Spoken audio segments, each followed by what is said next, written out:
रवाना हो चुके हैं छत्तीसगढ़ के सीएम विष्णुदेव साय। जापान, दक्षिण कोरिया के दौरे पर रहेंगे।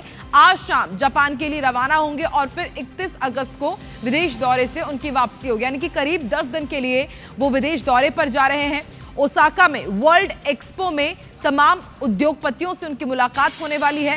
छत्तीसगढ़ में निवेश को आकर्षित करने के लिए उद्योगपतियों को वो आमंत्रित करेंगे। तो अब देखिए, सीएम विष्णुदेव साय का फोकस पूरी तरह से इन्वेस्टमेंट पर है और ग्लोबल एक्सपो का आयोजन जापान में होने जा रहा है। उसमें शिरकत करने के लिए सीएम विष्णुदेव साय रवाना हो चुके हैं दिल्ली के लिए और फिर उसके बाद जापान पहुंचेंगे, ओसाका जाएंगे, उद्योगपतियों से मुलाकात करेंगे। कोशिश यही कि ज्यादा से ज्यादा निवेश छत्तीसगढ़ आ सके।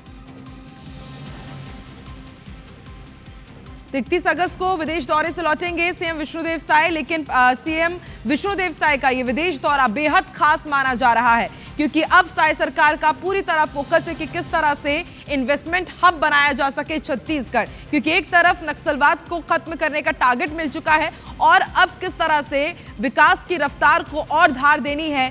सीएम विष्णुदेव साय का फोकस पूरी तरह से इस पर है। रवाना होने से पहले क्या कहा है सीएम विष्णुदेव साय ने, सुनवाते हैं अपने दर्शकों को। और साउथ कोरिया का प्रवास है और जापान में ओसाका में वर्ल्ड एक्सपो का आयोजन हुआ है जिसमें शामिल होने के लिए जा रहे हैं।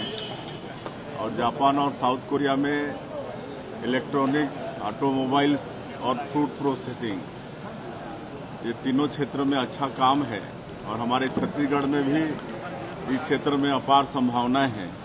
तो इसलिए हम अपनी जो प्रदेश की नई उद्योग नीति है उसको लेकर जा रहे हैं और यहाँ पर निवेश के लिए उद्यमियों को आमंत्रित करेंगे। अभी तक नई उद्योग नीति लाने के बाद 6.5 लाख करोड़ का निवेश का MOU हुआ है और उसमें बहुत काम शुरू भी हो गए हैं और सभी आएंगे, थोड़ा सा समय लगेगा। तो देखिए, सीएम विष्णुदेव साय रवाना हो चुके हैं और देखिए उन्होंने बेहद खास बात कही कि नई उद्योग नीति का फायदा किस तरह से छत्तीसगढ़ में निवेशकों को मिलेगा, इसकी चर्चा करने के लिए वो विदेश दौरे पर जा रहे हैं। साउथ कोरिया, जापान में उद्योगपतियों से उनकी चर्चा होगी, मुलाकात होगी और माना जा रहा है कि बहुत ही जल्द कई बड़े बड़े निवेश अब छत्तीसगढ़ में आ सकते हैं। छत्तीसगढ़ में निवेश आएगा, तेजी से रोजगार मिलेगा और छत्तीसगढ़ विकास के पथ पर और तेजी से आगे बढ़ेगा, यही उन्होंने उम्मीद जताई है। और कौन कौन जाने वाला है सीएम साय के साथ उनके पहले विदेश दौरे पर, वो भी हम ग्राफिक्स के साथ आपको बता रहे हैं। उद्योग सचिव रजत कुमार भी जाएंगे सीएम विष्णुदेव साय के साथ। उनके साथ CSIDC के MD विश्वेश कुमार भी साथ में जा रहे हैं। ये वो तमाम ये पूरा डेलीगेशन है जो किस तरह से अब छत्तीसगढ़ में निवेश को और आमंत्रित करना है और आकर्षित करना है, इसकी पूरी स्ट्रैटेजी तैयार की जाएगी। और सीधे रुक कर लेते हैं अब एयरपोर्ट का। हमारे साथ संवाददाता सुमन पांडे इस वक्त लाइव जुड़ चुके हैं। सुमन, दिल्ली के लिए रवाना हो चुके हैं सीएम विष्णुदेव साय, क्या क्या उनका ये दौरा रहने वाला है और कितना महत्वपूर्ण ये माना जाए सीएम विष्णुदेव साय का विदेश दौरा, क्योंकि वो पहली बार जा रहे हैं और पूरा फोकस है कि अब किस तरह से निवेश को आकर्षित करना है छत्तीसगढ़ के लिए।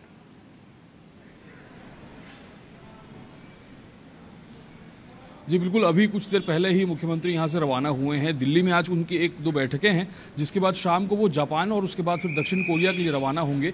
करीब 10 दिनों का ये विदेश दौरा है। मुख्यमंत्री के साथ उनकी पूरी टीम, जो अधिकारियों की टीम है, वो भी जा रही है। एक खास प्रेजेंटेशन छत्तीसगढ़ की सुविधाओं को लेकर तैयार किया गया है, जो जापान में वर्ल्ड क्लास उद्योगपतियों को साथ उन प्रेजेंटेशन दिया जाएगा और उन्हें जानकारी दी जाएगी कि छत्तीसगढ़ में किस तरीके से लैंड, पानी और जो सरकार की औद्योगिक नीति है, ये तमाम चीज़ें उपलब्ध हैं, जिसमें आकर वो अपने जो कंपनियां हैं उसको स्टैब्लिश कर सकते हैं और छत्तीसगढ़ में निवेश कर सकते हैं। मुख्यमंत्री ने एक महत्वपूर्ण जानकारी दी कि इस अब तक छत्तीसगढ़ में जो है 6.5 लाख करोड़ों से ज़्यादा का निवेश अब तक आ चुका है, जिसमें से बहुत सारे जो निवेश हैं उन पर काम शुरू हो चुका है। नया रायपुर में इलेक्ट्रॉनिक्स और तमाम कंपनियां आ चुकी हैं।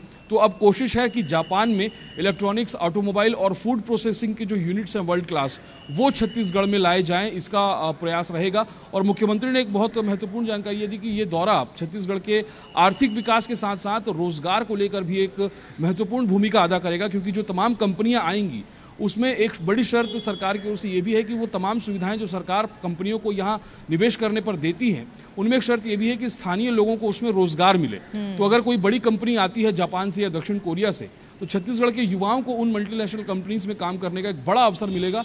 तो छत्तीसगढ़ की आर्थिक शक्ति तो मजबूत होगी ही, छत्तीसगढ़ के युवाओं को भी रोजगार के लिहाज से ये दौरा बड़ा महत्वपूर्ण है जो मुख्यमंत्री करने जा रहे हैं आगामी 10 दिनों में। अब वाकई सुमन, और अभी हम देखते हैं कि जॉब के लिए छत्तीसगढ़ के लोगों को दूसरी जगह जाना पड़ता है, स्पेशली इंजीनियर्स हो, सॉफ्टवेयर इंजीनियर्स या दूसरे जो फील्ड के होते हैं। लेकिन यदि इस तरह का अब निवेश छत्तीसगढ़ में आएगा तो पलायन भी रुकेगा और छत्तीसगढ़ तेजी से विकास में आगे बढ़ेगा। बहुत बहुत शुक्रिया पूरी अपडेट हम तक पहुंचाने के लिए।